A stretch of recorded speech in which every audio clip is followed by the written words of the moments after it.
¿Qué tal a nuestros amigos que nos ven a través de las redes sociales, Esperanza TV, por supuesto, que también por ahí a través de la televisión regional? Me encuentro con Enrique García, periodista de más de... ¿Cuántos años, Enrique, en este show?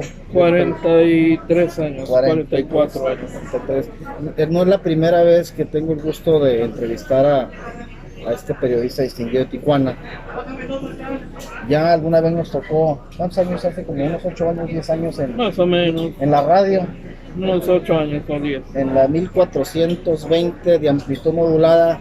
Sí, Para los que son de aquí de Tijuana, ¿y tu proyecto de televisión? en la televisión también, Canal 54, a través del periódico El Mexicano, me tocó entrevistar a Enrique García.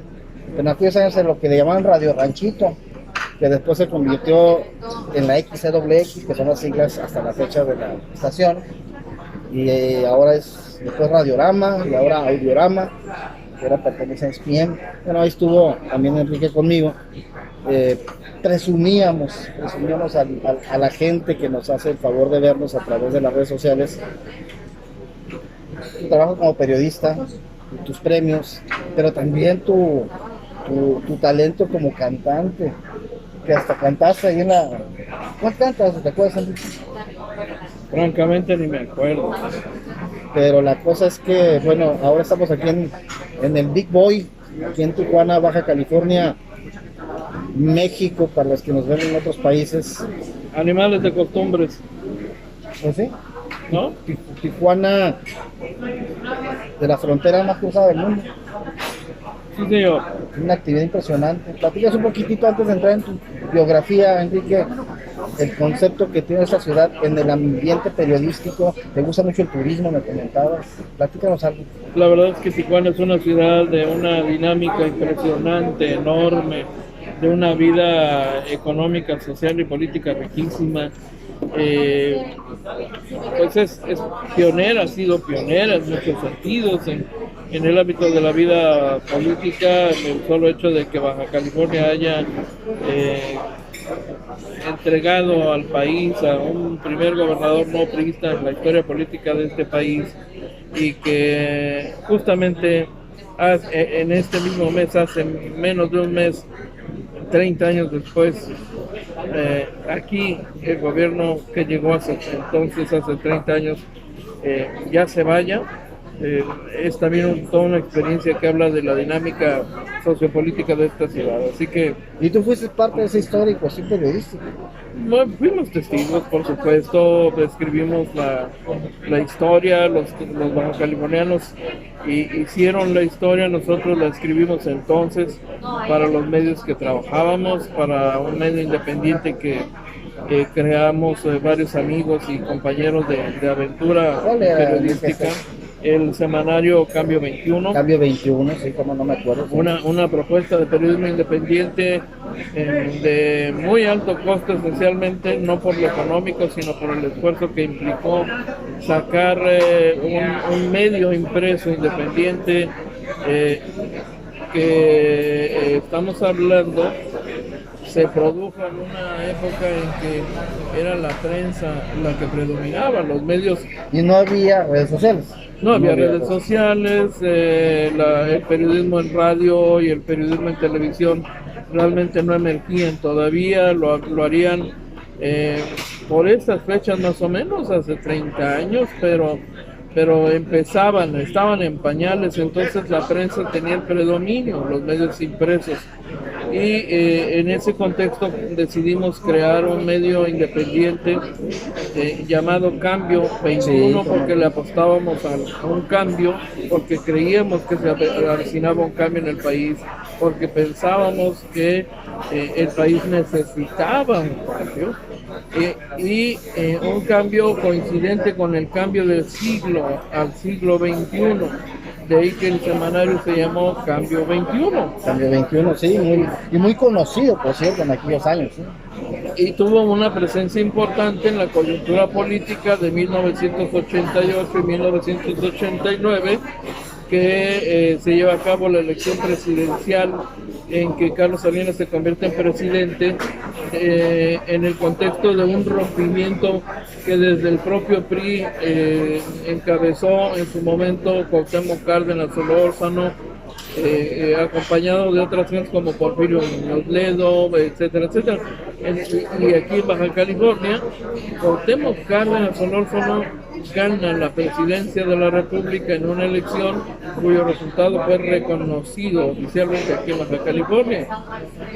Nacionalmente, bueno, ya los mexicanos sabemos lo que ocurrió. La marca, la huella de la sospecha de fraude electoral fue inevitable. Claro. Y un año después viene un voto de ruptura con el sistema de igual manera, pero a nivel local se expresa en apoyo a un candidato muy popular, un empresario de Ensenada que era alcalde por aquellos días, que era carismático y que se convirtió en la opción de mucha gente que buscaban una opción política distinta a la del PRI, que era la que gobernaba. ¿Quién estaba de gobernador entonces? Jicotenca Leiva Mortero. Jicotenca, sí. Siempre quedará la duda sobre si el gobierno de Carlos Salinas de Gortari, el priismo nacional de la época, entregó en concesión en Baja California por conveniencia política para la imagen del presidente Carlos Salinas, quien en esas fechas hacía una presencia internacional, buscaba posicionarse internacionalmente y le venía bien un toque de democracia al país con su arribo al poder.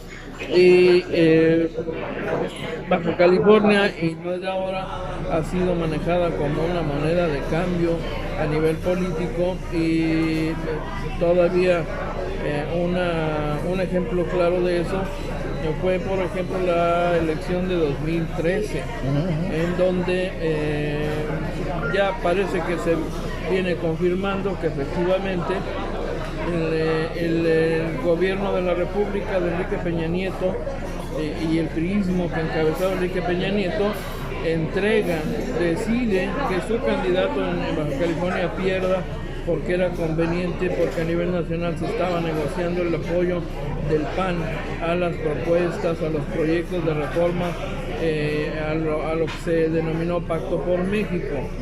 El candidato a gobernador, agraviado por aquello, ha roto el silencio recientemente, justamente, ¿no?, antes de renunciar al PRI a 40 años de militancia, para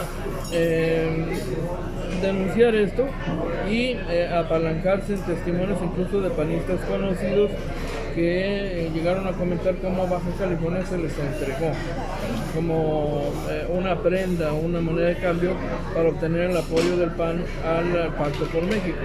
Bueno, eso nos confirma pues la preeminencia, la importancia que Baja California ha jugado en algunos momentos de la vida política nacional, y eso le da a Baja California pues una oportunidad de oro, ¿no? Un posicionamiento en el ámbito político, pero no solo ese, sino otros más. Hace rato comentas, Enrique, que el gobierno federal, no importa el partido que estuviera en el poder, Baja California se utiliza como una moneda de cambio. ¿Por qué es tan importante Baja California en las elecciones, en la fuerza política nacional? Es estratégico. La importancia radica, por ejemplo, en su posición geopolítica. El hecho de ser frontera, la frontera más visitada del mundo, la frontera con el estado más rico de la Unión Americana, que es California, pero es un estado que pesa no por su peso electoral, que es absolutamente ridículo. El porcentaje que representa en el mercado electoral es tan ridículo que Baja California se convirtió en prescindible, en sacrificable. Entonces, a partir de eso se convierte en moneda de cambio. Puede ser simbólicamente para algunos como el pan, un platillo apetecible que vale la pena cambiar por otra cosa, ¿no? en el contexto de las decisiones nacionales, no por el peso político electoral que tiene el Estado, porque como he dicho, no, Baja California no pinta. Por eso, tradicionalmente los grandes partidos de este país le apuestan al mercado electoral del centro y sureste mexicanos, el Estado de México, que es uno de los grandes manjares electorales que se disputan verdaderamente en los partidos, porque en ellos o de ellos depende su posibilidad de un triunfo electoral. Sí, son más de 30 millones Bueno, solamente en el Estado de México, en la mancha urbana metropolitana, ¿no? Andrés Manuel López Obrador ganó hace un año, mañana se cumple un año de que ganó, con 30 millones de votos de mexicanos, Sí. ¿no? Que solamente esos están en el Estado de México, en la zona, en la mancha metropolitana, ¿no? Por supuesto. Y en el caso de Baja California, pues ciertamente Andrés Manuel López Obrador tuvo una votación sin precedentes. Él mismo se sorprendió del resultado que obtuvo en la frontera norte del país y en Baja California particularmente. Entonces, no obstante ese peso electoral que jugó a favor de él, lo cierto es que Baja California electoralmente sigue sin tener un peso sustancial en comparación del Estado de México y otros más apetitosos, ¿no? Sin embargo, pues sigue siendo una entidad bastante fuerte, sobre todo también en el Producto Interno Bruto, hablando de economía. Bueno, Baja California es fuertísimo hablando en la industria maquiladora, en las exportaciones, el ingreso de divisas, etcétera, etcétera. Comentabas que, bueno, ahora con julio del año pasado, 2018, se vino un efecto que yo le llamo la AMLomanía, haciendo alusión a la bufomanía, cuando Baja California tiene una transición del PRI al PAN a través del licenciado Néstor Rufo Appel, ¿no? Que fue el primer gobernador de panista en toda la República. Antes fue presidente municipal, alcalde de Ensenada, pero bueno, se crea un efecto porque la gente estaba deseosa de un cambio, estaba deseosa, enfadada del hartazgo político, el abuso, la corrupción, que muchos mencionan, que algunos es comprobable, otros no es comprobable, pero la gente, bueno, recurrió a la rufomanía y queda electo Ernesto Rufo como el primer gobernador panista de la historia en México. El mismo efecto, este mismo fenómeno, yo veo que se repite a través del tsunami que genera el licenciado Andrés Manuel López Obrador, actual presidente de la República, a nivel nacional, donde la mayoría de los estados de la República en elecciones de gobernador, alcaldías, también abate con todos los partidos tradicionales como era PRI o PAN, y PRD, etcétera, Verde, Ecologista. En Tijuana, en Baja California, tenemos un representante ahora gobernador electo, el ingeniero Jaime Bonilla Valdés, que se integra, ya queda como el gobernador que toma funciones ya dentro de este año, finales de este año. Pero a mí lo que me llama mucho la atención, a través de la AMLomanía, no sé, así lo veo yo, ¿no? Pero a mí me llama mucho la atención, Enrique, tú como un gran analista, comentarista y analista político, más allá de tu profesionalismo como periodista, creo que es un gran analista. La izquierda, lo que es el Movimiento de Regeneración Nacional, Morena, conocido como Morena, que funda precisamente el propio presidente de la República, López Obrador, conocido como la AMLO, deja esa estela, deja esa fama, deja esa AMLomanía. Pero lo que me llama la atención es que se supone que es un presidente de izquierda. Si nos remontamos a la historia política, o corrígeme tú, de los movimientos sociales políticos en Francia, cuando en los tribunales dijeron todos los pobres a la izquierda y todos los ricos a la derecha, de ahí parte la palabra izquierda o derecha. Entonces, López Obrador es un hombre que efectivamente, por lo que se comenta en los medios de comunicación, por su trayectoria, es un hombre austero, un hombre humilde económicamente, sin dinero, que sí representa, porque su discurso en toda la campaña fue primero los pobres, porque estaba representando a la izquierda, pero en las diferentes entidades del país, incluyendo Baja California, incluyendo la alcaldía de Tijuana, que ahora queda electo el licenciado Arturo González Cruz, que fue presidente del Club Campestre, de esta club social, donde los empresarios más ricos de la ciudad y del estado, bueno, ahora es el presidente municipal de izquierda. Ahora, Jaime Bonilla, también empresario de medios de comunicación, con una excelente trayectoria empresarial, también representa un partido de izquierda. ¿Cómo ves tú desde tu perspectiva que personajes que pertenecen al mundo empresarial de manera muy fuerte, que se le podría llamar derecha, que eran hombres de derecha, que eran del PRI o ultraderecha inclusive, ahora representan a la izquierda a través de estas elecciones, elección popular para gobernador del estado, Jaime Bonilla, y para presidente municipal, alcalde de Tijuana, el licenciado Arturo González? Mira, yo creo que difícilmente podríamos etiquetar este resultado electoral del 2 de junio como el resultado electoral a favor de un partido de izquierda, porque Morena no me atrevería a decir que es en estricto sentido un partido de izquierda. El candidato a gobernador, el candidato electo ya por Morena, Jaime Bonilla Valdez, es un empresario que hasta donde yo recuerdo se ha autodefinido como de centro. Arturo González Cruz no me parece que sea un candidato de izquierda. Yo lo que veo o lo que leo es que asistimos a una elección donde el voto ciudadano definió una opción de rompimiento con los partidos dominantes. Fue un voto de ruptura, un voto antisistémico, que depositó en gente que en este momento y en esta coyuntura le generó la confianza suficiente para entregarle el voto y respaldarlos para que ganaran la elección, bajo el supuesto de que de alguna forma son los portavoces o representantes del movimiento nacional que encabezó Andrés Manuel López Obrador, que es la figura central de este movimiento que me parece que todavía no llega a ser un partido. Morena, aunque se creó hace 4 años, movimiento de regeneración nacional, me parece que está en proceso todavía de convertirse en partido. Yo no diría tampoco que es un partido de izquierda, en todo caso es un partido en el que se aglutinan algunas corrientes de izquierda, porque en este país hemos tenido corrientes de izquierda desde las radicales hasta las de centro, ¿no? En ese espectro político. Y entonces hoy hablar de partidos de izquierda o de derecha es muy complicado, tiene sus asegúnes, no se apega al esquema tradicional en que podríamos estar hablando de un partido de izquierda o de derecha. Lo que aquí estamos viendo es un partido que en esta coyuntura,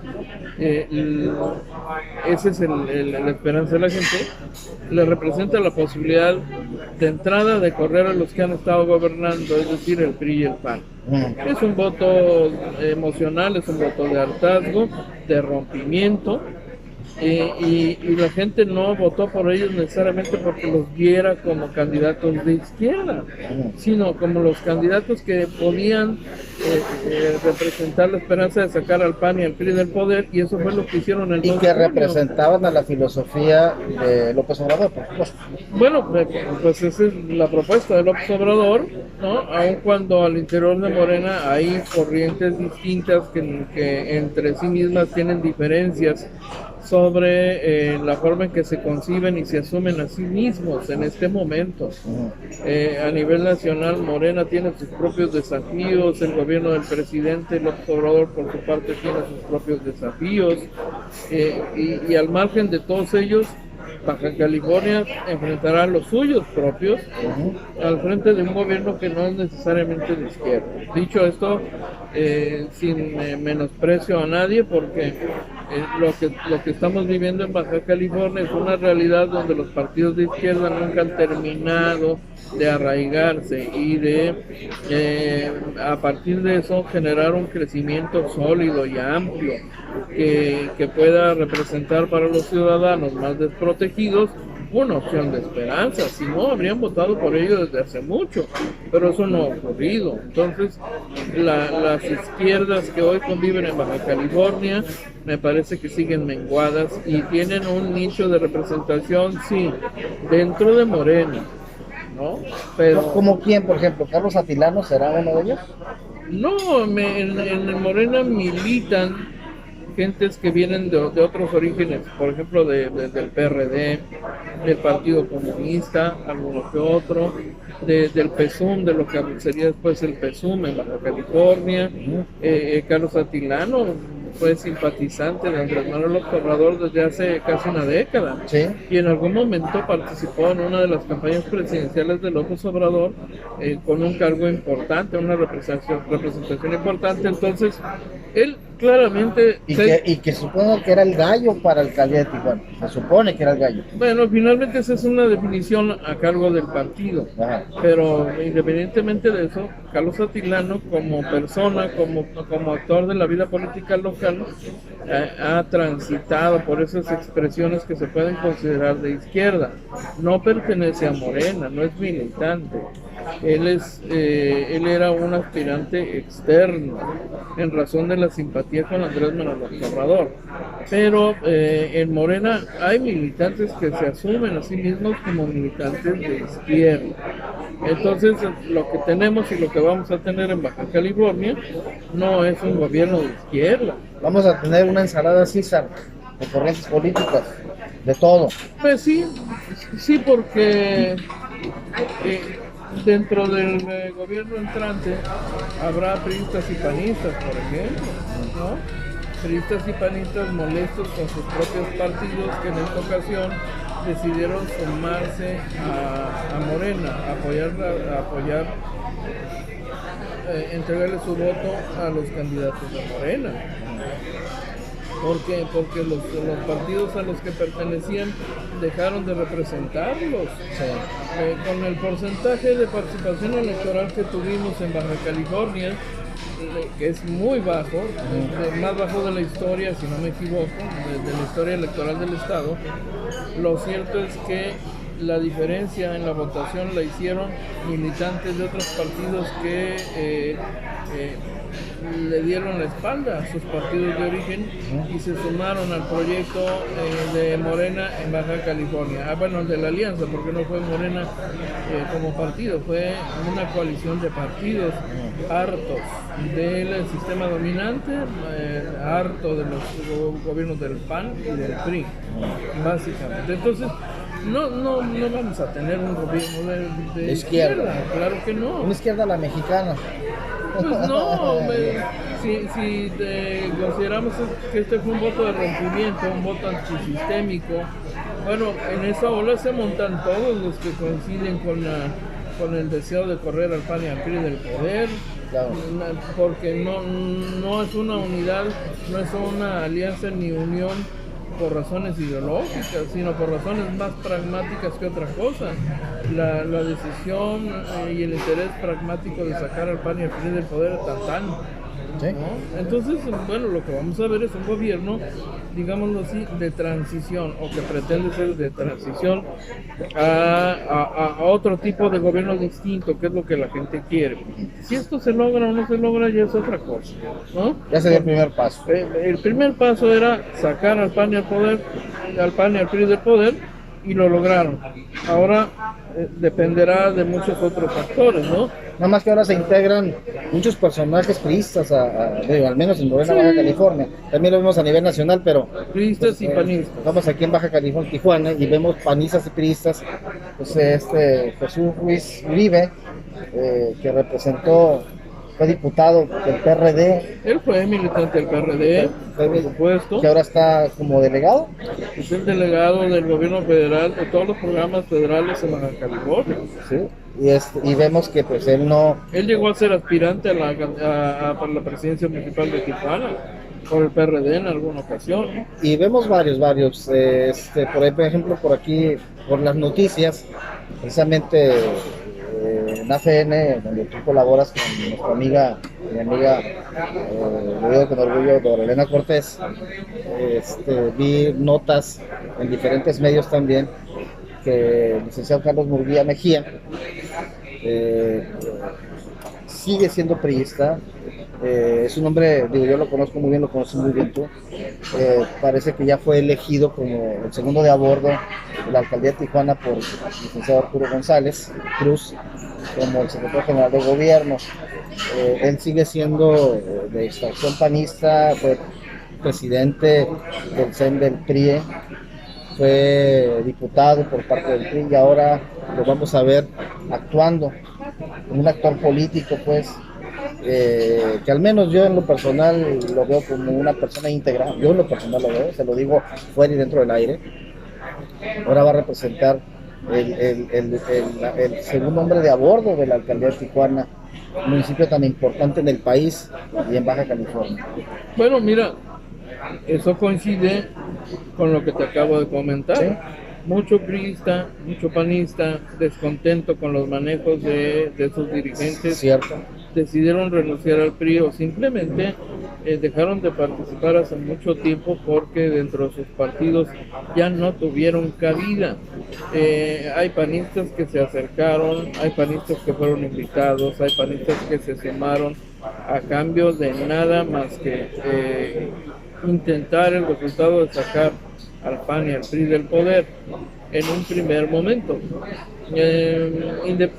Yo entiendo los cuestionamientos severos que se hacen a Morena por incorporar al proyecto a gente de otros partidos políticos.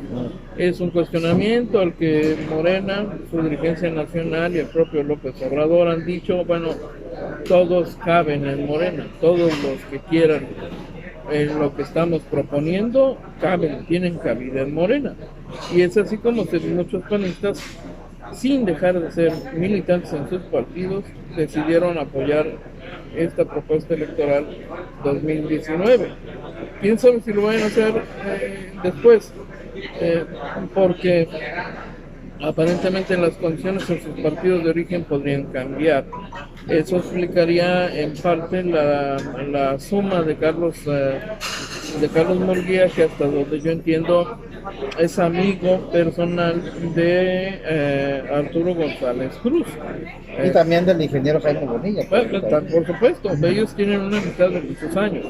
Pero además hay un ingrediente adicional. Carlos Murguía Mejía, que fue regidor, que fue diputado y presidente del Congreso, ha sido de toda la vida que yo recuerde un periodista muy crítico de su propio partido. Sí. Muy crítico. Es a lo que me refiero, es un hombre íntegro. Pues. Sí, sin importar cuestiones de partido o de ideología, él ha dejado escuchar su voz en temas de ciudad que en su opinión ameritan un cuestionamiento, ¿no? Y eso por supuesto también le ha representado un costo al interior de su partido, porque hay gente que no aprecia, no valora del todo, no les gusta ese tipo de manejo, sí. Y entonces pues es claro que lo tuvieron congelado, ¿no? Si tú sumas esos dos ingredientes, pues es comprensible que Carlos Murguía haya aceptado la invitación de sumarse al equipo desde la campaña. Aparentemente será secretario general del ayuntamiento, sería la propuesta de Arturo González. Tendría que pasar por el cabildo, si no me equivoco, pero es la propuesta que conocemos. En este momento encabeza al equipo de transición, al equipo de entrega-recepción entre el gobierno panista que se va y el que viene, el que va a encabezar a Arturo González Cruz. Entonces, mira, esto va a ser muy interesante porque en condiciones naturales, quién sabe si Morena hubiese tenido por sí solo todo el apoyo ciudadano necesario para sacar al PRI y al PAN del poder. Claro. Morena obtuvo un apoyo importante de sus asociados en la campaña de la coalición Partido Transformemos, el Partido del Trabajo, el Partido Verde Ecologista. De hecho, el PT es de los partidos chicos, coaligados, que más votos aportó al resultado final. Entonces, yo supongo que para los señores de Morena el resultado electoral justifica aquella premisa de que para lograr este objetivo de sacar al PAN y al PRI del poder se necesita que sea un movimiento más que un partido, sea un movimiento con un proyecto específico, ¿no? Un objetivo concreto para esta elección es sacar PRI-PAN del poder. El segundo es implantar, hacer factibles, aterrizar en Baja California algunas de las propuestas que tiene el gobierno del presidente López Obrador. Entonces, por eso va a ser muy interesante ver si Morena y sus coaligados son capaces de responder a la alta expectativa que los ciudadanos depositaron en ellos.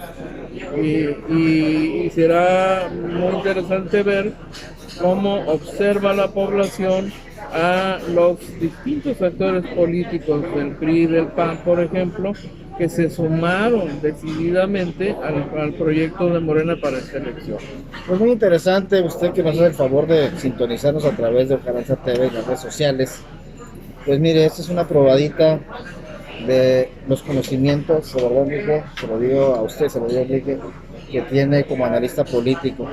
Nos desviamos un poquito porque quería que ustedes a través de esta cuenta lo conozcan, pero bueno, quiero regresar a la vida profesional de Enrique García. Dentro de los 40 y tantos años que tienes en el periodismo, me platicabas a través de este periódico impreso, platicas un poquito más en qué medios de comunicación estuviste colaborando, querido Enrique.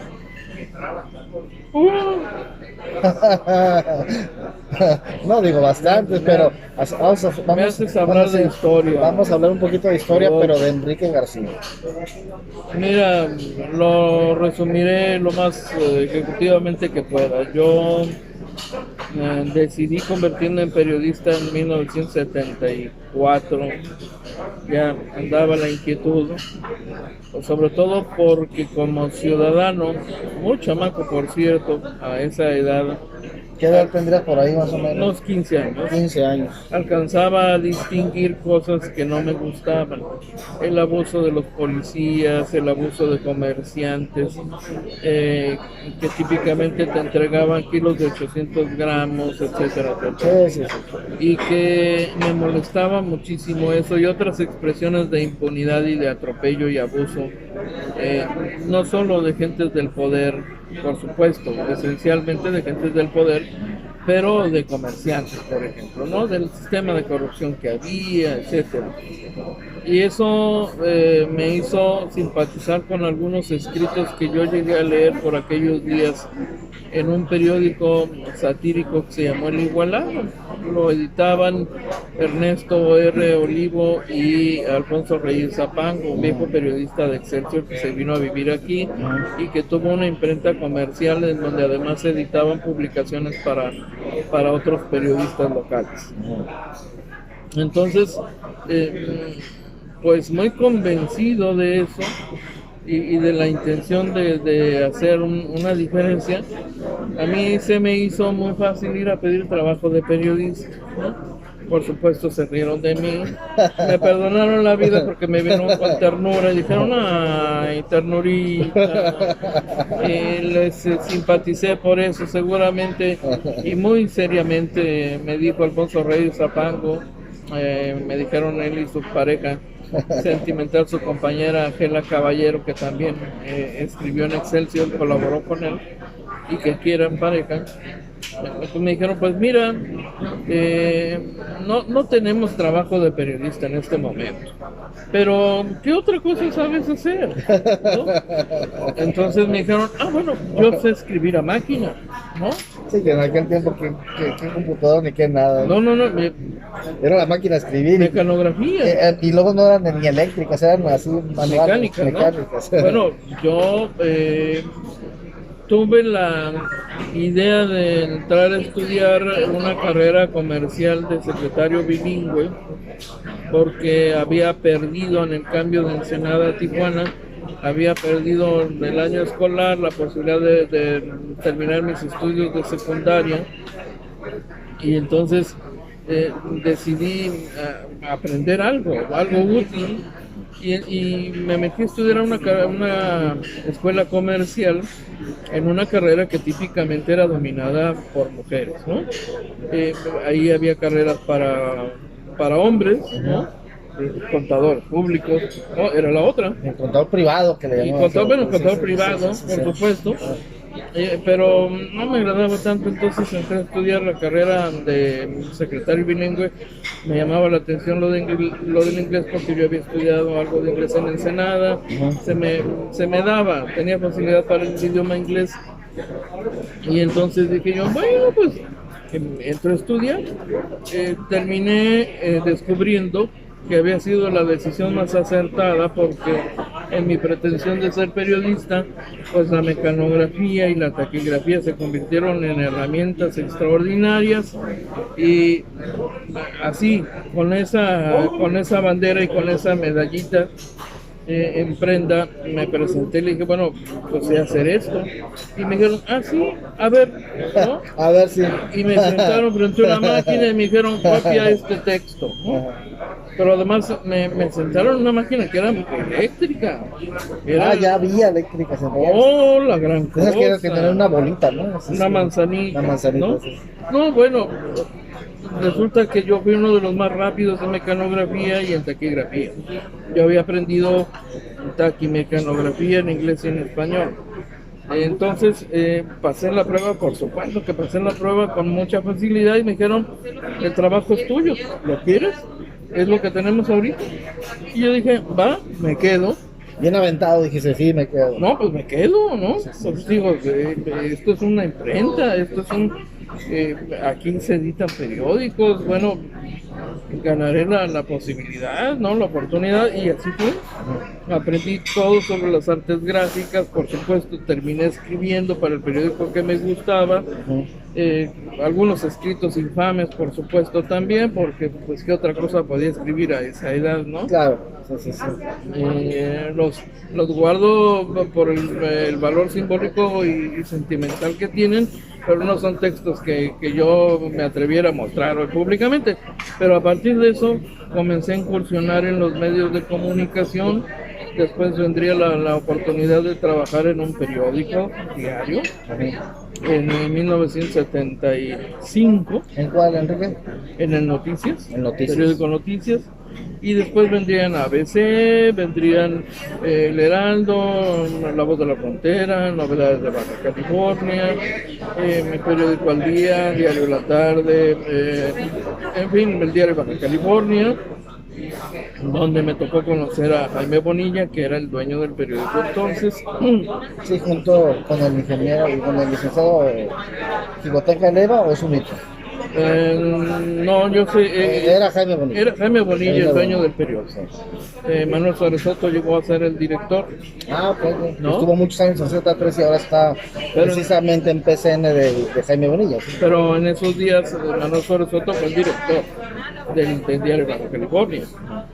Trabajé en el periódico ABC, en la época fundacional, con Jesús Blancornelas de director, Héctor Gato Félix, que era el contador de la empresa pero que tenía su columna, y a partir de eso la figura del Gato Félix creció enormemente hasta su muerte. En fin, he pasado por muchos medios locales también. Por el conocimiento y el dominio del inglés, fui rápidamente seleccionado para cubrir eventos en el sur de California, cubrir giras presidenciales, encuentros con el presidente Ronald Reagan, ese tipo de eventos, y lo típico, el propio de la frontera, los temas de migración, los temas de política fronteriza, etcétera, etcétera. Y también fui corresponsal para varios medios nacionales. ¿Como cuáles, por ejemplo? El Instituto Mexicano de la Radio, Notimex, Canal 11, el periódico 1+1, Excelsior. Varios. Para medios estadounidenses también. Por años fui colaborador de UPI, United Press International, y por mucho tiempo después el diario de San Diego Union, hasta su fusión con el vespertino, que lo llevó a convertirse en The Union Tribune, ¿no? Porque su vespertino era el periódico de Tribune. Después crearían una publicación en español para ambos lados de la frontera llamada Enlace, y yo fui representante de Enlace en Baja California. Estuve generando los contenidos para ese semanario en español del diario norteamericano y haciendo trabajos también para el propio diario de San Diego Junior. Entonces fui freelance, ¿no? Reportero libre, contratado frecuentemente por medios como The New York Times, The Washington Post, haciendo trabajos para varios medios norteamericanos en coberturas especiales, etcétera, etcétera, hasta nuestros días. Estuviste también en medios electrónicos, estuviste mucho tiempo en Radio Enciso, la frecuencia 1310 con Mariano Gallegos. Por cierto, no sé dónde anda ahorita, pero bueno, estuviste ahí. ¿Cuánto tiempo estuviste ahí en Radio Enciso? Un par de años, ¿no? Como 3 años en Radio Enciso, y estuve otro tiempo en Z13. Z13, sí. ¿No? En un noticiero que... En la 1270 de AM. Sí, que se creó por allá por el 80. Javier Sánchez Mayans, era primo de Cadena Baja California. Es correcto. Mario Mayans. Es correcto, pero por aquellos días Ricardo Acevedo y Rodolfo García Talavera, no, Rodolfo no, un hijo suyo,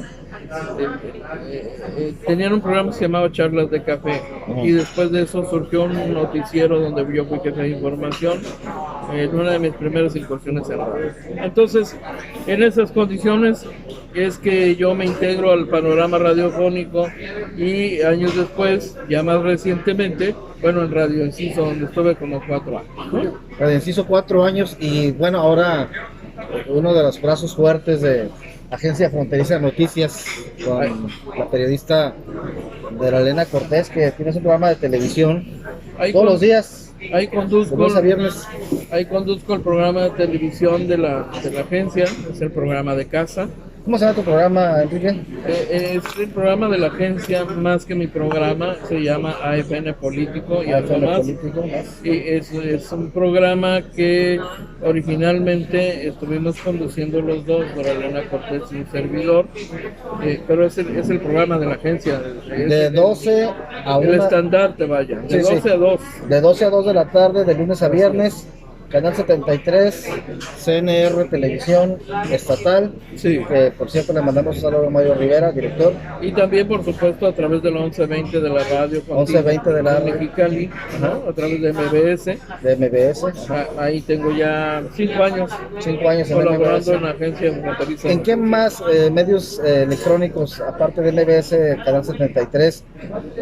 Bueno, a través de la página de afntijuana.info, que es Agencia Fronteriza de Noticias, en el streaming a través de YouTube. Aparte, ¿dónde se ven más, mi querido Enrique? Pues la verdad es que el programa se transmite en radio, en televisión por cable y en redes sociales, ¿no? En la opción de Facebook Live, en la plataforma de YouTube, en el propio portal de la agencia. Es lo que hay hasta este momento en el programa de la Agencia Fronteriza de Noticias. Esto es una trayectoria periodística de más de 40 años, pasando por medios nacionales importantes, locales y en Estados Unidos. Enrique, pues te agradezco muchísimo que hayas regalado tu tiempo para Garanza TV. Un placer. Y pues por ahí trae un proyecto muy bonito también, que después platicaremos sobre algo de información turística que también será difundido a través de AFN, una buena propuesta de mi querido Enrique García, periodista distinguido de Tijuana. Muchísimas gracias, Enrique. Gracias, desde el Big Boy, aquí en Tijuana. Sí, señor. El mejor café de Tijuana. Por supuesto. Más de 40 años también el Big Boy, ¿no? Sí, señor. Ustedes vengan aquí al Big Boy, Boulevard Aguacaliente, y donde vean al monito con una nieve y una hamburguesa en la mano, aquí estamos. 29 de junio del 2019. Tijuana, Baja California, México. Gracias, amigo. Gracias a ti, Robert. Nos vemos hasta la próxima, muchachos, jóvenes, toda la gente, todos los amigos de las redes sociales.